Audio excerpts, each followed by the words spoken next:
నమస్తే. భక్తి ద్వారా ఎన్నో విషయాలు మన ఛానల్లో ప్రసారమవుతూ ఉన్నాయి. కాస్త ఆలస్యమైంది. ఆలస్యానికి నిజంగా చింతిస్తూ ఇక నుంచి రెగ్యులర్గా మీకు ఒక మంచి ప్రోగ్రామ్ని అందించే ప్రయత్నం చేస్తున్నాం.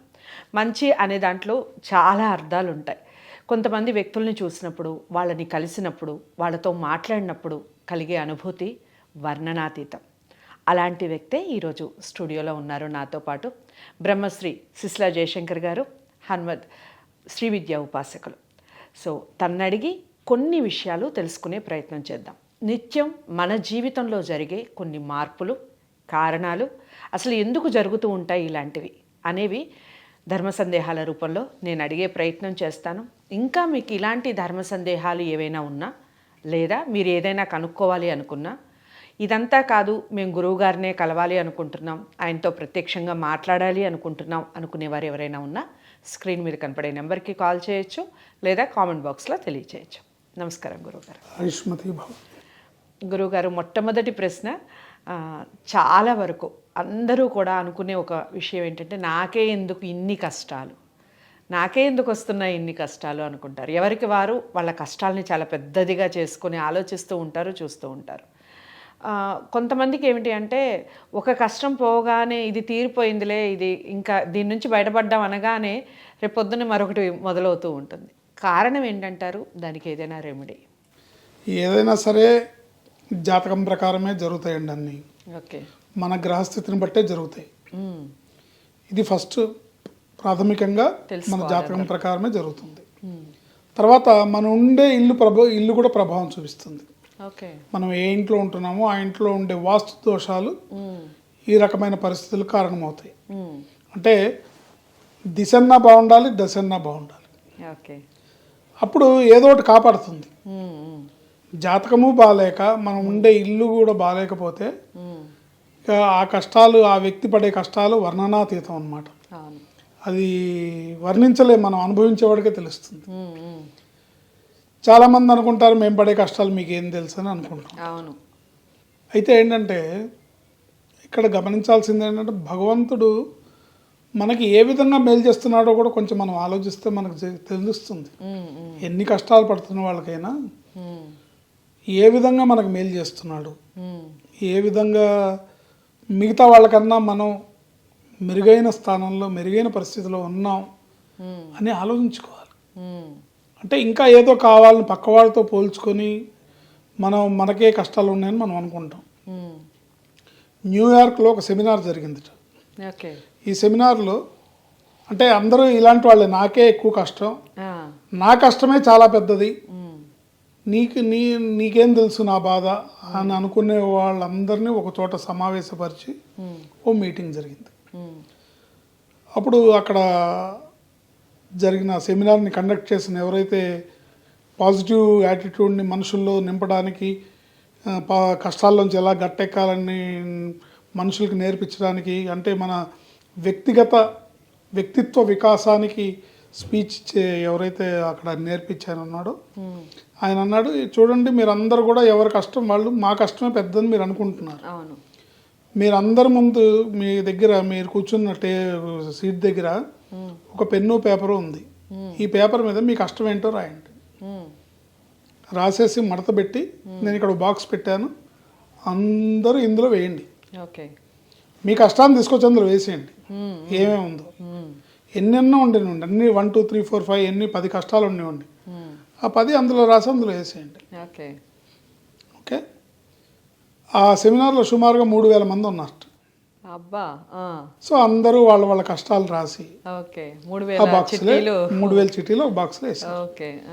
ఆ బాక్స్ని ర్యాండమ్గా తిప్పేసి, దాన్ని మొత్తం లాటరీ తీసినట్టుగా తిప్పేసి, ఇప్పుడు ఒక్కొక్కళ్ళు ఒక స్లిప్ తీసుకోండి. మీ స్లిప్ అందులో కలిసిపోయింది. ఇప్పుడు నీ ఉద్దేశం ఏంటి, నీ కష్టమే పెద్దది, ఎదుటివాడు తక్కువ అని కదా. సో నీ కష్టాన్ని అక్కడ వదిలేసావు. ఇప్పుడు నీకు ఒక స్లిప్ వస్తుంది, ఆ స్లిప్లో ఏ కష్టం ఉందో అది తీసుకెళ్ళమన్నారు. సరే ఒక్కొక్కడు మళ్ళీ స్లిప్స్ అన్నీ తీసుకున్నారు. అలా చూస్తూ అలా డోర్ దాకా కూడా వెళ్లకుండా పరిగెత్తుకుంటూ వచ్చి నా కష్టం నాకు ఇచ్చేయండి బాబు, ఈ కష్టం నాకు వద్దన్నారు. ఓకే, అంటే ఎవరిది వాళ్ళకి పెద్దగా అనిపించి ఎదుటి వాళ్ళని చూసేసరికి నాదే చిన్నగా అనిపించడం. సో మనం అనుకుంటాం ఎదుటి వాళ్ళకి ఏం కష్టం లేదు, మనకుంది అని మనం అనుకుంటాం. కానీ భగవంతుడు మనని అనేక రకాలుగా కాపాడడానికే ప్రయత్నం చేస్తుంటాడు, సహాయం చేయడానికి ప్రయత్నం చేస్తుంటాడు. ఆయనకు అవకాశం లేనప్పుడే ఆయన ఊరుకుంటాడు. ఇప్పుడు మన జాతకాన్ని బట్టి, మన గ్రహస్థితిని బట్టి మన జీవితం నడుస్తుంది. గత జన్మలో మనం ఏమేం చేసాం, ఈ జన్మలో ఏం చేస్తున్నాం. ఓకే, గత జన్మలో ఏం చేసామో, మంచి చేసామో, చెడు చేసామో, కష్టపడ్డామో, సుఖపడ్డామో, నష్టపోయామో, లాభపడ్డామో మనకు తెలియదు. పాస్ట్ మనకు తెలియదు. బట్ ఈ జన్మ మన చేతుల్లో ఉందిగా. ఉన్నప్పుడు మ్యాక్సిమం మంచి పనులు చేసుకుంటూ వెళ్ళి, మంచి చేస్తూ ఉండి, మంచి ఆలోచనలు చేస్తూ ఉంటే మనకు మంచి జరుగుతుంది. ఓకే, 100% మంచి జరుగుతుంది. ఎందుకంటే మనం చేసే పనులు కానీ, మన ఆలోచనలు కానీ ఏవైనా సరే విత్తనాలు లాంటివి. ప్రకృతి అంటే భూమిలో నాటిన విత్తనం, దాని లక్షణం ఏంటి? మనం ఏ విత్తనం నాటితే మనకు ఆ పళ్ళు వస్తాయి. రైట్. వేప విత్తనం నాటితే వేప చెట్టు మొలిచి వేప పళ్ళు వస్తాయి. మామిడి విత్తనం నాటితే మామిడి పండు వచ్చి మామిడి చెట్టు వచ్చి మామిడి పళ్ళు వస్తాయి కదా. ఇప్పుడు మన కష్టాలన్నీ వేప పళ్ళు లాంటివి అనుకోండి. మనం ఎప్పుడో వేప విత్తనాలు నాటాం కాబట్టి ఇప్పుడు వేప పళ్ళు వస్తున్నాయి. ఓకే, ఎవడో సుఖపడుతున్నాడు, ఎవడో వాడు మంచివాడు కాదు, వాడు మంచి పనులు చేయట్లేదు, అయినా కూడా వాడు సుఖంగా ఉన్నాడు, వాడు బాగా సంపాదిస్తున్నాడు అని వాడన్నా అనుకుంటే, వాడు గత జన్మలో ఏ మామిడి పళ్ళు నాటాడో, ఏ మంచి పనులు చేశాడో దాని యొక్క ప్రతిఫలం ఇప్పుడు అనుభవిస్తున్నాడు. సో మన చేతుల్లో గతం లేదు కాబట్టి ఈ జన్మలో మనం ఏం చేయాలి? మంచి పనులు చేయాలి, మంచి ఆలోచనలు చేయాలి, మంచి మాటలు మాట్లాడాలి, ఎదుటి వాళ్ళకి మంచిగా చేయాలి. మనకి చెడు అనుకున్నది ఎదుటి వాడికి మనం చేయకూడదు. ఇప్పుడు మనకి పనికిరాదు. మన ఎవరన్నా దెబ్బ కొడితే మనకి మంచిది కాదు, కానీ మనం మరి ఇంకోళ్ళని దెబ్బ కొట్టకూడదు కదా. ఆ రకంగా జీవితాన్ని ముందుకు తీసుకెళ్తే బాగుంటుంది. అయితే ఏదేమైనప్పటికీ సార్ ఇవన్నీ కాదు, మేము పడే కష్టాలకి ఏమన్నా చెప్పండి, రెమెడీ చెప్పండి అంటారా? రకరకాల కష్టాలు. ఒకటి నెంబర్ 1 జాతకం చూపించుకొని, జాతకం ప్రకారం ఏ గ్రహం వల్ల ఈ కష్టం వస్తుంది, ఏ గ్రహం ఏ స్థానంలో ఉండటం వల్ల మీకు ఈ ప్రాబ్లం వస్తుంది, ఎందువల్ల వస్తుంది అనేది తెలుసుకుంటే మంచిది. ఒకవేళ మాకు జాతకం తెలియట్లేదు, మాకు పుట్టిన సమయం అవి సరిగ్గా నోట్ చేయలేదు మా పెద్దవాళ్ళు, తెలీదు కాబట్టి ఎట్లా ఏంటి రెమెడీ అంటే కనుక, బాగా కష్టాలు పడుతున్నాం, నానా రకాల కష్టాలు పడుతున్నాం అన్న వాళ్ళు ఎవరైనా ఉంటే ఒక 18 మంగళవారాలు 18 మంగళవారాలు ఆంజనేయ స్వామికి వడమాల వేయించాలి. ఓకే, 1 కిలోంబావు మినుములు నానబెట్టి గోమాతకు పెట్టాలి ప్రతి మంగళవారం రోజున. ప్రతి మంగళవారం 1 కిలోంబావు మినుములు గోమాతకి దానాగా పెట్టి ఆంజనేయ స్వామికి వడమాల సేవని, అంటే మనం తీసుకెళ్తే ఆ వడలు తీసుకెళ్ళి చేస్తే వాళ్ళు వేస్తారు లేదు తెలియదు, అక్కడ వాళ్ళకి డబ్బులు కడితే వాళ్ళు వడలు చేసి వండి మాల వేసి వేస్తారు గుళ్ళు వాళ్ళు. దానికి డబ్బులు కట్టి వడమాల వేయాలి. వేసి ఆ ప్రసాదం తీసుకొని ఆ ప్రసాదం మీరు తిని ఇంకా మిగతావి అక్కడ ఎవరికన్నా పంచిపెట్టాలి. ఇలా చేస్తే అన్ని కష్టాలకి దారి దొరుకుతుంది. పైగా దీనికి సంబంధించిన 2 మంత్రాలు ఉన్నాయి. ఈ 2 మంత్రాలు చదువుకుంటే మీకు ఈ పని చేయడానికి కూడా ఆటంకాలు రాకుండా ముందుకు వెళ్ళగలుగుతారు. ఒకటి, ఆంజనేయ స్వామి వడమాల వేసినప్పుడు ఆంజనేయ స్వామి దగ్గరికి వెళ్ళినప్పుడు ఓం నమో హనుమతే నమః అనే మంత్రాన్ని చదువుకోవాలి. గోమాతకి దాణా పెట్టేటప్పుడు దుర్గే దుర్గే రక్షిణి నమః అని పెట్టుకో మంత్రం చదవాలి. ఆంజనేయ స్వామికి వడమాల వేసినప్పుడు ఆంజనేయ స్వామి గుడికి వెళ్ళినంతసేపు మీరు గుళ్ళోకి ఎంటర్ అయిన దగ్గర నుంచి ఆయన పూజ అయ్యి వడమాల అయ్యి ప్రసాదం తీసుకొని మీరు బయటకు వచ్చే వరకు కూడా ఓం నమో హనుమతే నమః, ఓం నమో హనుమతే నమః, ఓం నమో హనుమతే నమః అనే మంత్రం చదువుకోవాలి. గోమాతకి దాణా పెట్టేటప్పుడు గోమాతకి వీలుంటే మీరు చేత్తో తినిపించాలి. చేత్తో తీసుకొని చేత్తో నోటికి అందించాలి.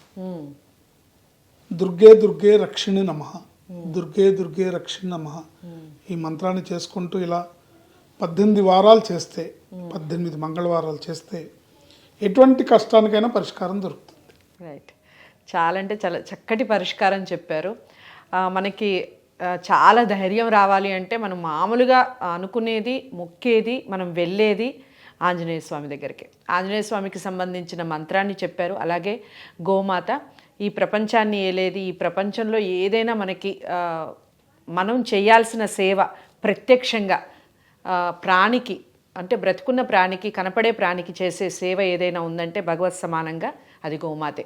సో గోమాతకి సంబంధించిన మంత్రాన్ని కూడా చెప్పారు. సో ఇవి రెండు కూడా మీరు ఖచ్చితంగా పాటించండి. ఇంకా కష్టాలు మాకు తీరట్లేదు అంటే ఖచ్చితంగా జాతకాలు చూపించుకోవాల్సిందే. ఆ జాతకాలని గురువుగారి దగ్గరే చూపించుకోవాలి అనుకున్నవారు స్క్రీన్ మీద కనపడే నెంబర్కి కాల్ చేయొచ్చు, లేదా కామెంట్ బాక్స్లో తెలియచేయండి. దానికి సంబంధించిన వివరాలు మీకు తెలియజేయడం జరుగుతుంది. వీడియోని లైక్ చేసి అందరికీ షేర్ చేయండి. ఛానల్ని సబ్స్క్రైబ్ చేసుకోండి. మరో మంచి వీడియోతో మళ్ళీ మీ ముందుకు వస్తాను. నమస్తే.